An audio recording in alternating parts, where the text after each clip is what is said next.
Il est 19h50, bonsoir à tous. Voici les titres de l'actualité de ce lundi.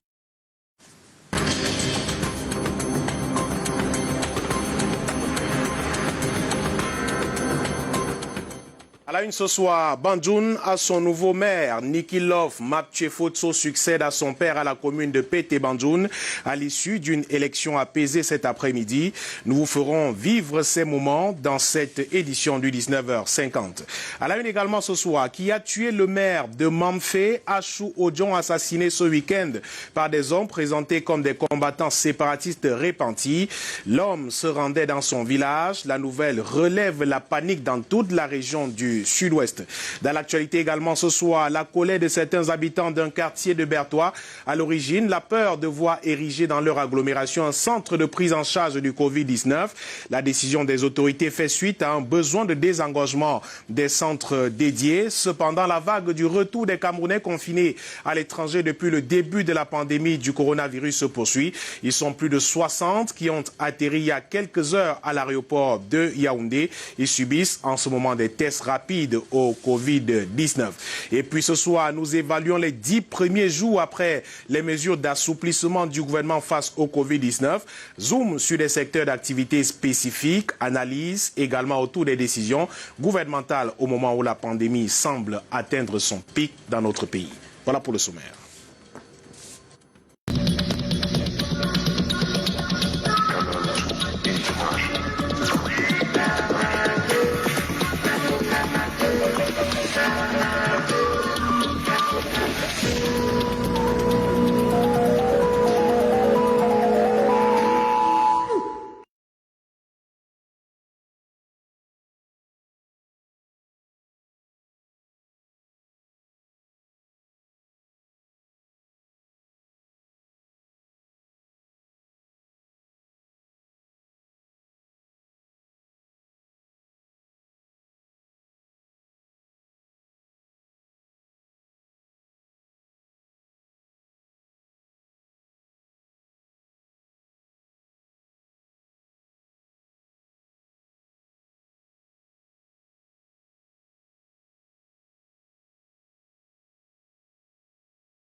Bienvenue donc à ce 19h50. Je vous le disais en titre, le nouveau maire de la commune de Pété Banjoun est connu. Niki Love Maptchefotso succède à son père, David Kemye, premier adjoint à l'issue de cette élection. Résultat justement de la session ordinaire du conseil municipal de Pété Banjoun, tenu cet après-midi, présidé par le préfet en présence du mandataire du comité central du Rassemblement démocratique du peuple camerounais. 6 heures de travaux dans la responsabilité et le calme, malgré les mouvements d'humeur observés tôt ce matin dans la localité de Banjoun. L'élection s'est donc terminée tard ce soir. Nous y reviendrons avant la fin de cette édition pour vous faire vivre les événements comme si vous y étiez. Retour donc, je vous le disais également en titre, sur le meurtre du maire de Mamfé.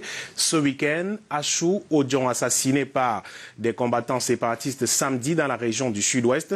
L'ancienne édile de Mamfé serait tombée dans une embuscade tendue par ces séparatistes qui clamaient pourtant s'être repenti quelques heures plus tôt. Le drame s'est produit alors qu'il se rendait dans son village Eshobi. Inès Daniel Ondombala pour les détails. Nous sommes à Mamfé, chef-lieu du département de la Magnou, région du Sud-Ouest Cameroun, épicentre de la crise sociopolitique et sécuritaire. La nouvelle de l'assassinat du premier magistrat de la ville de Mamfé fuse comme un explosif. Chobi happens to have the most dangerous terrain in Mamfé Central, and we try to clean the road every year. But unfortunately, in 2017, this contractor had to lose this caterpillar in the hands of secessionist fighters. Cet homme, on ne le verra plus. Cette voix, on ne l'entendra plus. C'est ici au village Eshobi que le maire de Mamfé, dont la région du Sud-Ouest a été tué par des hommes armés soupçonnés d'être des combattants séparatistes. Une source proche du défunt maire rapporte que le maire Achou Princely Odjon s'est rendu à Eshobi pour accueillir des combattants séparatistes qui souhaitaient déposer les armes. Cela va se révéler être un piège car le convoi du maire est attaqué. Il est tué et les soldats qui assuraient sa protection grièvement blessés. Âgé de 35 ans, Ashley Prince Liojong était l'un des plus jeunes maires issus des élections municipales de février 2020. Les maires des régions du sud-ouest et du nord-ouest Cameroun, élus des récentes élections locales, résident désormais hors de leur commune par crainte de représailles. Les élus locaux sont devenus la cible des combattants séparatistes dans les régions du sud-ouest et du nord-ouest Cameroun, en proie à la crise anglophone.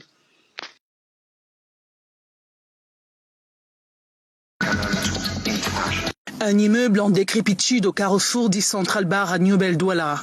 Défraîchi et habité, le mur d'une des chambres se détache et s'écrase sur l'une des maisons en contrebas.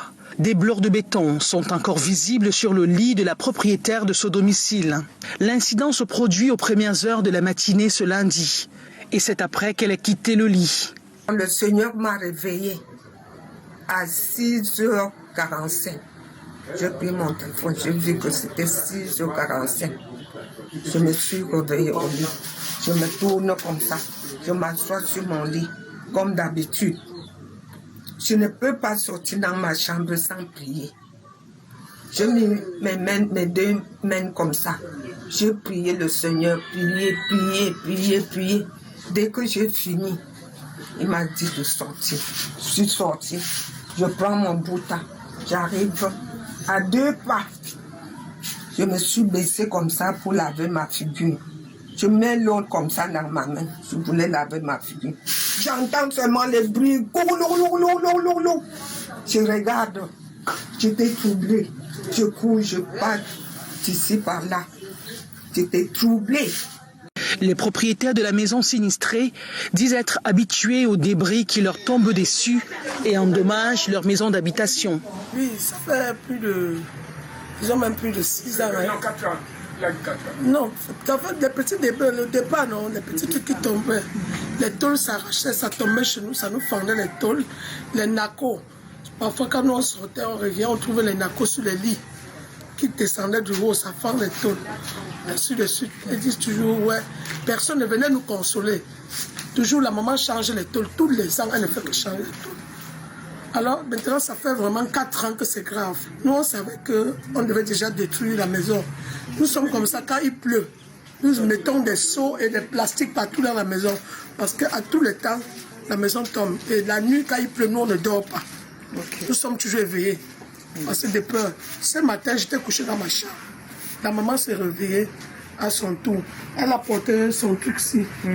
Juste devant sa porte comme ça. Subitement, elle entend un bruit qui descend. Moi, maintenant, je comprends ce cri comme si je rêvais. J'entends, on se plaint chez le chef de quartier. Nous avons déposé des bibliothèques de partout. Jusqu'au délégué depuis Bolanjo. Non, on ne sait pas. S'ils attendent des dégâts, parce que je sais que si ma maman était décédée, c'est qu'ils devaient déjà être là. Le propriétaire de cet immeuble, visiblement en chantier, n'est pas sur place. Un constat d'huissier a été fait. Le pire a été évité aujourd'hui, mais pour combien de temps ?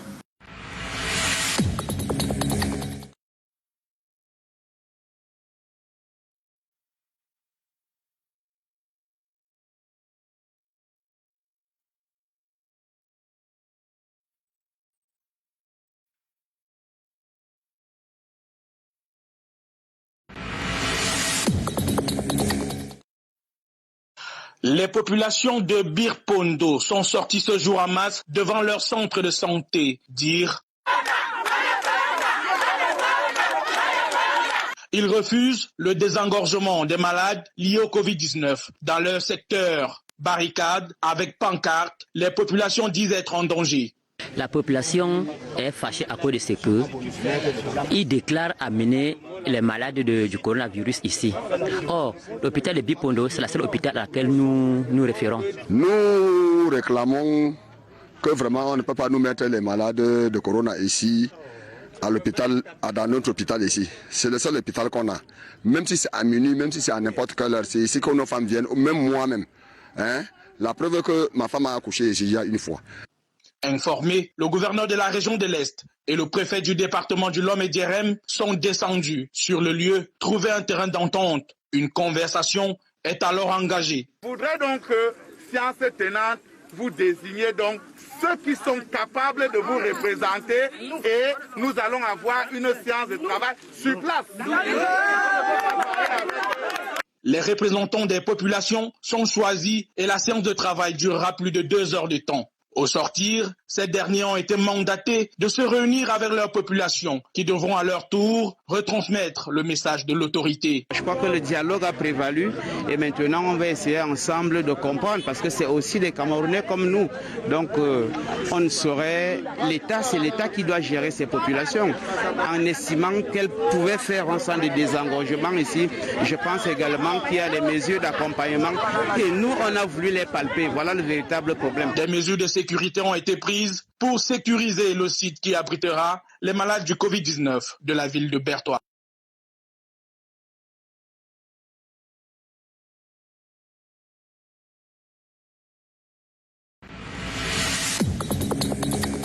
On rentre à la maison, quand vous aurez le masque, vous allez venir à la formation. Voilà qui sonne la fin de la récréation en ce début de reprise des cours dans les auto-écoles à Douala. Ce lundi matin, après plusieurs semaines d'interruption. Puisque c'est l'ensemble des mesures du 23 avril qui ont été levées.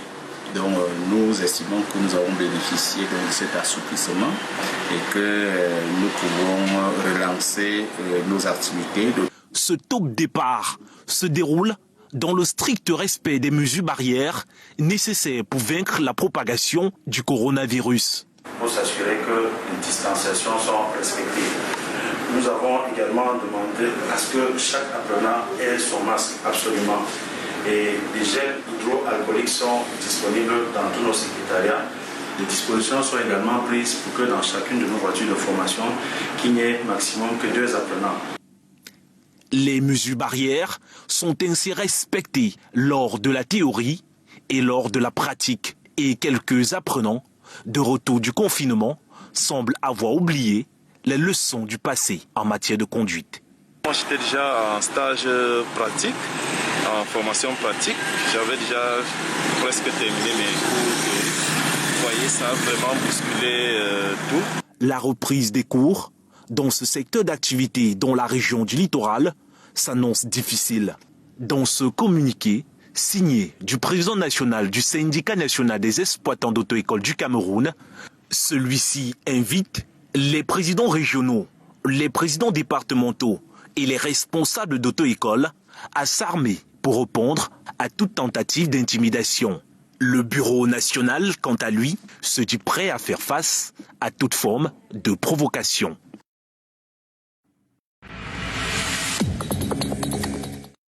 Pété Banjoun n'est pas la propriété des Fosso.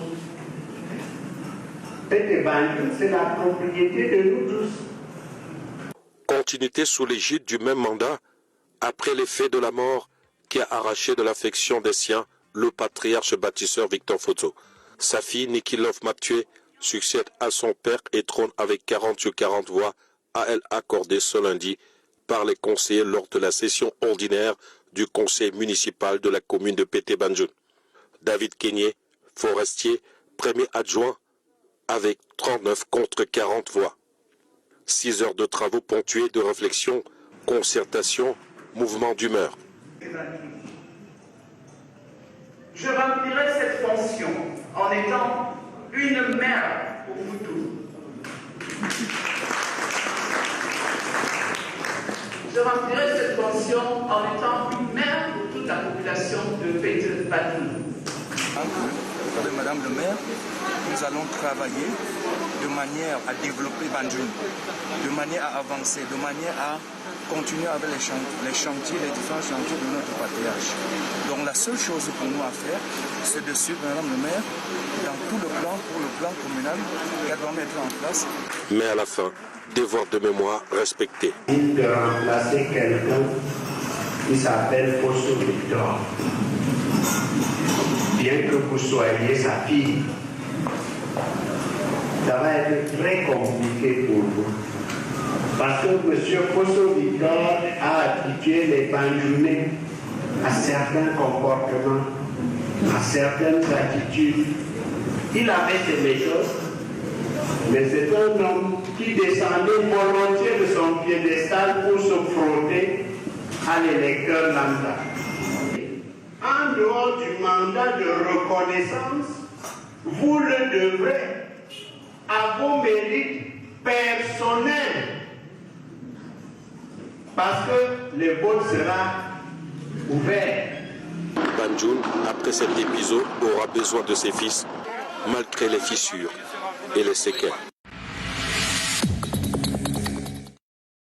Le marché dort. Et ici, on dit que c'est Ndindia. C'est comme si peut-être que Corona est parti avec tout l'argent. Chacun dit que tout est cher, bon, tout le monde veut se m'enfuir, je sais pas.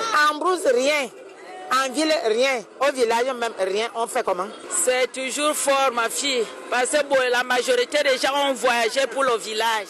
Il n'y a pas assez de clients. Le marché, ça ne marche pas. Le marché, nous, on est là comme ça, on s'assoit. Nous, on voit, on souffre seulement. Il n'y a rien qui marche.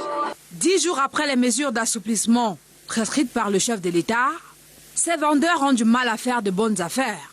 Ceux-ci se réjouissent néanmoins des dispositions prises pour soutenir leur activité. Pour l'argent du ticket, on est bien. Quand on a dit qu'on doit plus payer l'État, on a beaucoup applaudi. Dans le secteur du transport, les conducteurs d'engins à 2 roues ont retrouvé l'envie de conduire. Clients et bagages. L'activité roule. Ça donne, ça va aller. Ça donne quand même, mais ce n'est plus comme avant. On ne sait pas. C'est vrai qu'il n'y a pas encore les entrées comme avant Corona. On se débrouille maintenant, on s'en sort un peu. La vitesse de conduite est moyenne sur ce tronçon, avec 3 passagers à l'arrière des taxis et bien plus dans les bus et minibus. On souhaite emprunter la direction qui donne des chiffres. Sinon, quand même, par rapport à la recette, il y a une évolution. Il n'y a pas encore autant d'affluence comme avant. Les gens ne voyagent pas, c'est tout le monde qui a peur. Pour faire le plein d'un véhicule de 18 places, ce n'est pas facile. Bientôt 2 semaines que les bars et snack-bars sont ouverts au-delà de 18 heures. Les after-work et autres rencontres entre amis sont de retour. Les gérantes derrière les comptoirs se frottent les mains. Le marché a un peu augmenté, à 80%. C'est pas comme avant, mais c'est d'aller. Ce secteur d'activité se porte mieux. Surtout avec le retour dans la place des disciples de Bacchus, des viveurs.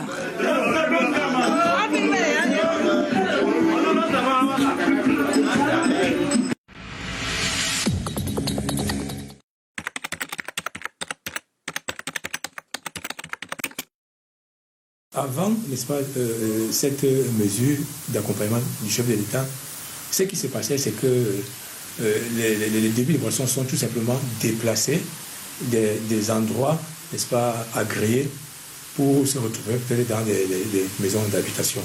Et là-bas, c'était pas contrôlable. Donc, avec, n'est-ce pas, nos pleurs et puis le geste du chef de l'État, nous pensons une semaine peut-être après ces mesures que c'était, n'est-ce pas, il fallait revenir, n'est-ce pas, à la bonne chose, n'est-ce pas, les activités, au-delà même du contexte économique et social.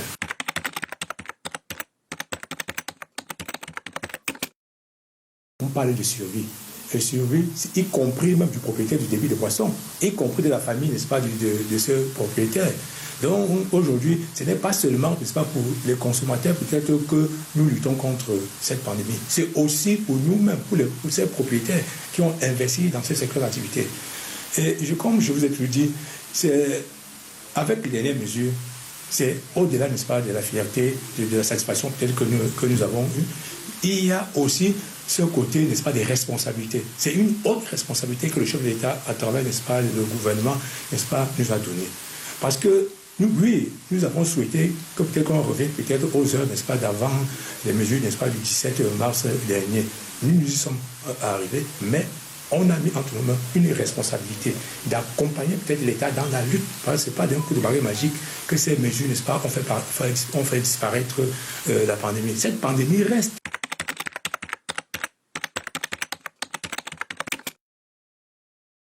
Oui, vous savez, tout le monde est concerné. C'est-à-dire, vous savez, dans ce secteur d'activité, il y a plusieurs associations. Et ces associations, n'est-ce pas, nous avons tendu la main à ces associations, peut-être qui viennent vers nous, pour qu'ensemble, que nous respections ces mesures, les mesures barrières. Et ces actions sont effectivement manifestées. Ce que nous déplorons seulement, c'est qu'il y a certains individus peut-être qui prennent l'initiative peut-être personnelle de poser peut-être des actes qui vont à l'encontre des actions peut-être que nous sommes en train. Nous déplorons, n'est-ce pas, ces attitudes. Mais dans l'ensemble, toutes les actions qui sont associées peut-être au Cinédebord pour lutter contre le coronavirus, nous avons besoin de... Avoir une alimentation saine, équilibrée et variée, la règle n'a pas changé, même en période de pandémie Covid-19. Pour savoir si les malades du coronavirus dans les hôpitaux devraient avoir une alimentation particulière pour concourir à leur guérison, nous sommes allés à la rencontre d'un expert nutritionniste ici à Douala. Vous savez qu'il y a plusieurs stades en termes d'infection. Pour ceux qui sont asymptomatiques, donc ces personnes doivent continuer à maintenir une alimentation saine, équilibrée et variée. Pour ceux qui sont déjà, qui font des symptômes, qui font la maladie, à ce moment, pour les personnes hospitalisées, par exemple sur l'assistance respiratoire, là, il y a une alimentation spécifique, mais qui se fait en milieu hospitalier. On n'a pas besoin d'en parler de façon particulière. Mais pour ceux qui sont confinés et qui sont infectés, qui ne développent que peut-être quelques symptômes, mais qui ne sont pas à la phase d'être sous aspirateur, ces personnes doivent non seulement avoir une alimentation saine et équilibrée, mais en plus, on devrait insister sur certains apports, sur certains aliments, pour être sûr qu'on va pouvoir renforcer le système immunitaire. Il n'y a pas d'aliment miracle pour booster le système immunitaire, selon l'expert. Les recettes miracles sur les réseaux sociaux ont très souvent alimenté la ruée vers certains aliments au détriment d'autres. Il faut déjà dire tout de suite, il n'y a pas d'aliment miracle. C'est l'alimentation saine de façon globale qui est le miracle. Donc c'est l'alimentation saine de façon globale qui est le miracle. Donc, tout à fait. Donc, et ça, le mot régulier est très important parce qu'il faudrait que cette pandémie nous redonne l'opportunité de pouvoir bien manger sur la durée. Ça, c'est important. Maintenant, je vais commencer par les mets, avant de parler de certains aliments de façon spécifique.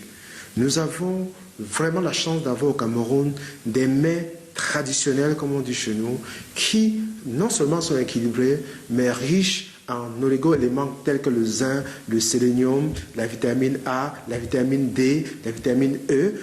L'état physique dans lequel plonge un patient guéri de coronavirus exige un certain type de nutriments pour le remettre d'appoint. Il est clair qu'en plus d'une alimentation équilibrée qui devait être la base, petit déjeuner, déjeuner, dîner, à chacun des repas, un aliment du groupe 1, aliment énergétique, donc plantain, riz, pain, etc., avec une source de protéines, viande, poisson, œufs, lait et produits laitiers, mais aussi sous de protéines d'origine animale, le soja, le haricot, les arachides, les pistaches, les sésames. Donc, on va varier tous les jours au moins un aliment de chacun de ces deux groupes, et enfin, les fruits et les légumes.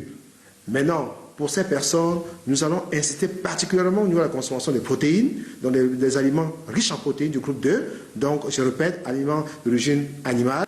Avoir une alimentation saine, équilibrée et variée, la formule vaut aussi pour prévention avec cette pandémie qui met à rude épreuve le système immunitaire du corps humain. 3600 emplois à pourvoir à la fonction publique pour des profils divers, notamment dans les secteurs des postes et télécommunications, du journalisme, des eaux et forêts ou encore la justice. Des profils recherchés dont la mission n'est pas de créer de l'emploi.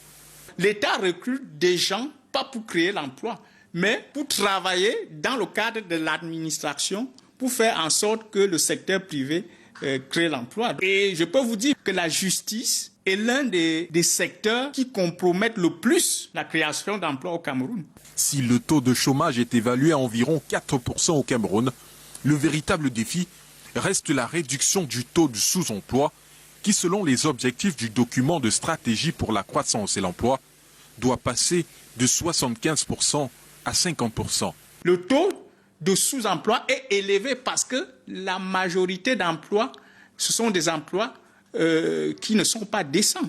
Quand vous regardez les gens qui sont en activité au Cameroun, vous les comparez à ceux qui ont une sécurité sociale. Vous comprenez maintenant quelle est la problématique de l'emploi au Cameroun. Ce n'est pas en termes de chômage strict, mais c'est en termes de qualité d'emploi concret. Ce recrutement, lancé chaque année par le ministère de la fonction publique, n'a pas de portée véritable sur le plan social. Lorsque l'on parle des milliers de diplômés dans plusieurs secteurs d'activité sans emploi, 3600 en réalité ne représentent pas quelque chose de substantiel. Et moi je pense qu'aujourd'hui, ça peut seulement permettre de combler quelques brèches que l'on peut davantage noter dans certains strapontins ou bien dans certaines passerelles au niveau des bureaucraties étatiques, encore que ça porte sur le secteur public. Un secteur très prisé par les chercheurs d'emploi qui disent avoir la garantie d'un matricule.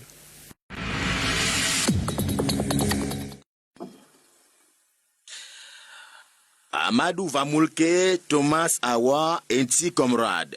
3 journalistes dont les procédures sont en cours devant les tribunaux camerounais et pour des motifs divers et différents. Ce sont eux qui bénéficient d'une attention particulière du Sénat américain qui n'a pas hésité à commettre une correspondance demandant à Paul Biya de les libérer. Les auteurs de la lettre évoquent une détention douteuse et le risque de contamination au Covid-19. Cette lettre, pour autant qu'elle est actuelle, est de provenance occidentale. Vue de là-bas et dans leur esprit, la presse est à la démocratie, c'est que le sang est au cœur humain. Emprisonner un journaliste constitue sur ce coup-là une agression à la démocratie.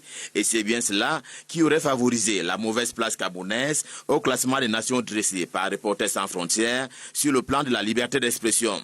Mais là, il y a lieu de concevoir que cela peut aller dans un sens comme dans l'autre, car des démêlés judiciaires peuvent exister selon les affaires de presse ou celles ordinaires tout court. Ce que le Sénat sait, c'est le danger de la pandémie sur les prisons en particulier. Ce qu'il ignore, c'est que les motifs encore non définitifs retenus par la justice gabonaise relèvent des fautes de gestion et ou des crimes économiques. Et la libération peut apparaître comme une incrustation du politique dans la justice ou des États-Unis d'Amérique dans les affaires internes du Cameroun. Si tel est le cas, le ramdam en question n'exclut rien, y compris la prise en compte ou non des désirata du Sénat américain. Bob Marley, mort à 36 ans à Miami après une carrière fulgurante. Carrière qui a fait de lui jusqu'à présent le porte-étendard du reggae.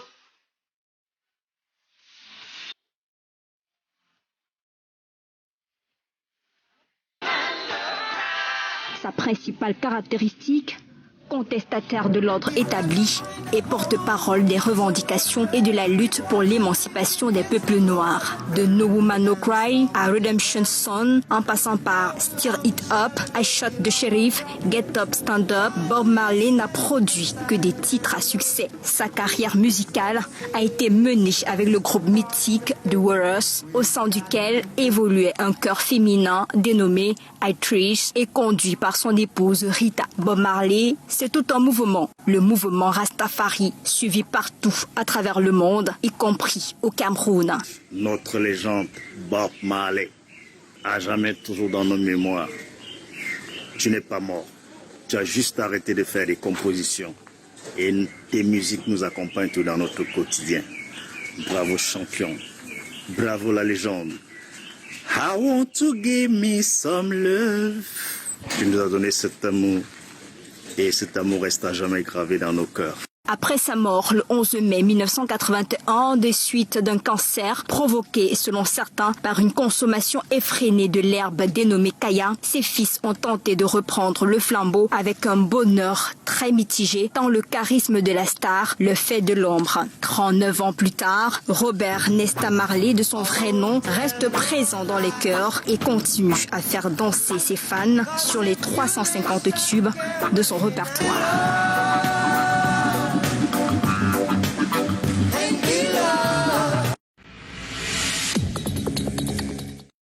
Rasta Cool, une vie dans l'eau. 7 ans que ça dure ici au village Cool à Yaoundé, précisément au lieu du derrière hippodrome. Près de 10 mètres carrés plongés dans l'eau, l'artiste vit en harmonie avec la nature. Rien ne dépasse la nature. Il n'y a pas de porte. Je ne ferme jamais la porte. C'est la nature qui garde tout ce qu'il m'a donné dans la tête, d'amener dans la nature comme vous voyez là. Sa maison, une chambre, un salon, une cuisine en plus de son atelier, il l'a construit lui-même à partir de 2 arbres. Dans ce marécage, l'Africain, comme il se fait appeler, vit avec sa femme, sa fille de 15 ans, mais aussi des insectes sans se soucier de rien. Les moustiques, ce sont mes amis. Parce qu'ils connaissent que Rastakou est là. Parfois, il me pique, je le regarde, seulement il s'en va. Parce que si je le tue, il va s'énerver, il va aller amener ses frères. Rastakoul a également appris à vivre avec les serpents. Moi, j'ai vu un serpent ici, j'ai laissé dire, on se regarde avec lui comme ça. J'ai dit, mon frère, même là, tu viens encore me chercher ici. Il a fait pour il est parti. Ne me demandez surtout pas comment il vit lorsqu'il pleut. Et dans cet environnement, le reggaeman n'a rien envié au duplex de Bastos. Parfois, tu as propre maison, mais tu quittes là sans que tu ne t'en rendes compte. Hein? Pourtant, tu as décidé de faire ta vie là. Au quotidien, Rastakoul peint des tableaux, fabrique des sacs, bijoux et vêtements traditionnels qu'il commercialise. Il forme également des jeunes, notamment dans la musique. Sa source d'inspiration, Bob Marley, son père spirituel.